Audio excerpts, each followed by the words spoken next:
After this, they dined at Lady Catherine's estate about twice a week. Elizabeth spent her days walking and in conversation with Charlotte. She noticed that Charlotte often encouraged her husband to spend time out in the garden, or to go to Rosings without her.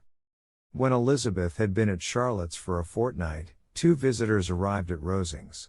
One was Mr. Darcy. The other was another nephew of Lady Catherine's. Colonel Fitzwilliam was not handsome, but he was a true gentleman. Elizabeth quickly caught his fancy.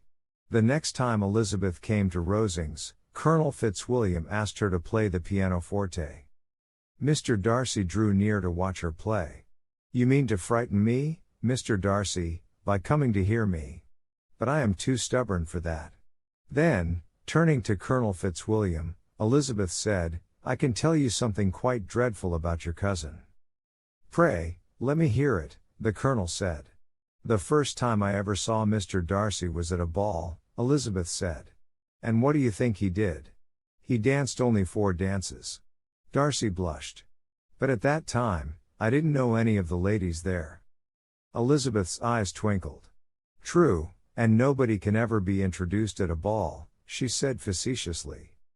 Darcy was embarrassed. "I find it difficult to speak with people I've never seen before," he said. "It's a talent I don't seem to have." "I don't have a talent for playing well," Elizabeth said. "But I know I could play much better if I practiced." Lady Catherine interrupted, demanding to know what they were talking about. Elizabeth immediately began to play. In the days that followed, the Colonel came to visit Elizabeth often. So did Mr. Darcy. It was clear why Colonel Fitzwilliam came: he enjoyed Elizabeth's company. But it was difficult to understand why Mr. Darcy came. He often sat for 10 minutes at a time without opening his mouth. One day, as Elizabeth walked in the park, she met Colonel Fitzwilliam. "I've heard you're planning to leave Kent soon," she said. "Yes, if Darcy doesn't put it off again," Colonel Fitzwilliam answered. "He arranges everything as he pleases." "Mr. Darcy seems to find great pleasure in having his own way," Elizabeth said. "We all like to have our own way," said Colonel Fitzwilliam. "But it's easier for him, because he's a rich man. I speak as a younger son who doesn't get things so easily." "In my opinion," Elizabeth said, "the younger son of an earl cannot suffer much. But younger sons cannot afford to marry whomever they like," Colonel Fitzwilliam said. Elizabeth blushed. She wondered if he was talking about her. She answered with a joke, and he replied in the same manner. After a silence, Colonel Fitzwilliam mentioned Mr. Bingley, who he knew a little.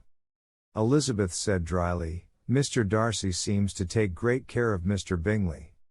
"I believe Mr. Bingley owes a great deal to Mr. Darcy," Colonel Fitzwilliam said. "What do you mean?" asked Elizabeth. "Mr. Darcy said he'd saved a friend of his from a bad marriage," he said. "I am sure he was talking about Mr. Bingley." "Did Mr. Darcy tell you just why he'd interfered?" Elizabeth asked. "It seems there were some very strong objections against the lady," he said. Elizabeth changed the subject. As soon as she returned to the house, she shut herself in her room. She'd always thought Caroline was the one who separated Jane and Bingley. Now she knew it had been Darcy. The angry tears that followed brought on a headache. That evening, they were to have tea at Rosings. But Elizabeth said she wasn't well. After everyone had gone, the doorbell rang. To Elizabeth's great surprise, Darcy was at the door. He asked about her health. She answered with cold politeness. He sat down, then got up and walked about the room. Finally he said, "This simply won't do. I have struggled in vain. Please let me tell you how much I admire and love you." Elizabeth's astonishment was beyond words. She stared at him in silence. Darcy admitted that he'd cared for her for a long time. Then he declared that he loved her, in spite of her inferior family. At first, Elizabeth felt honored by his proposal.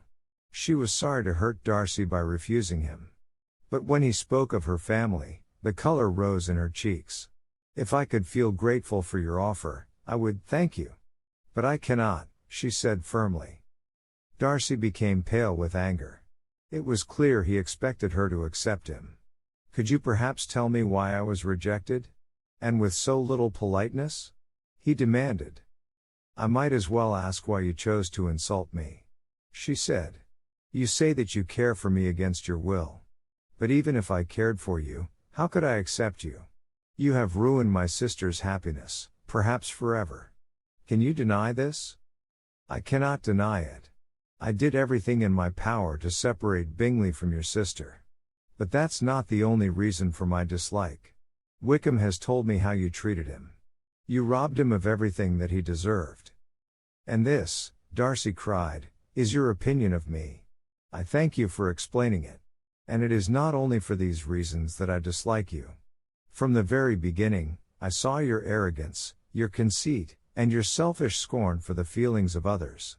You are the last man in the world I'd ever marry. You've said quite enough, madam, he cried.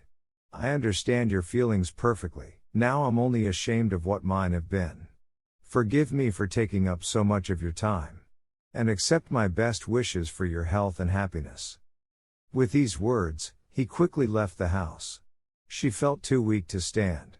She sat down and cried for half an hour. When she heard the carriage outside, she hurried to her room. She couldn't face Charlotte, or anyone else.